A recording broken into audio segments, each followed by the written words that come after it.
A part of Monday morning Twitter's storm, United States President Donald Trump has defended the seating of his daughter Ivanka at the main negotiating table among G20 heads of state and government. The president also appears to have backtracked on his push for a joint cybersecurity unit with Russia just hours after promoting it after a meeting with Russian President Vladimir Putin in Hamburg in Germany at the G20 summit.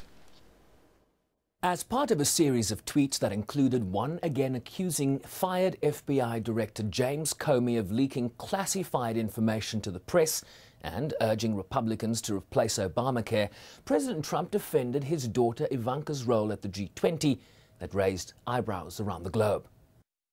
Tweeting, he said that while he left the conference room for bilaterals with other countries, he asked Ivanka to hold his seat and pointed to German Chancellor Angela Merkel, who earlier defended the move. The G20 host had earlier said that as part of the US government delegation, Ivanka was able to take her father's seat. Trump also tweeted that had it been Chelsea Clinton holding a seat for her mother Hillary Clinton, the fake news would say Chelsea for president. I'm very proud of my daughter Ivanka. Always have been, from day one. I have to tell you that, from day one. She's always been great. Champion. She's a champion. If she weren't my daughter, it would be so much easier for her. Might be the only bad thing she has going, if you want to know the truth.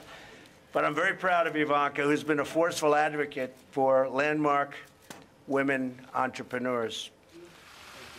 Trump also backtracked from what appeared to be a full-throated endorsement of a proposed joint cybersecurity unit with Russia, now tweeting that he didn't think it could happen after a barrage of criticism due to allegations of major Russian hacking during last year's election.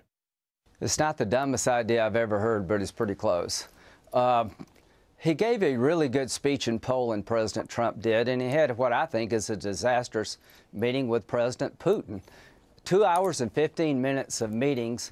Tillerson and Trump are ready to forgive and forget when it comes to cyber attacks on the American election of 2016.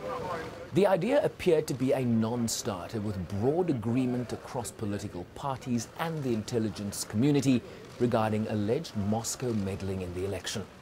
The more you do this, the more people are suspicious about you in Russia. He's got a great national security team around him. He's doing a good job in Afghanistan, North Korea, and ISIL. But when it comes to Russia, he's got a blind spot. And to forgive and forget when it comes to Putin regarding cyber attacks is to empower Putin. And that's exactly what he's doing.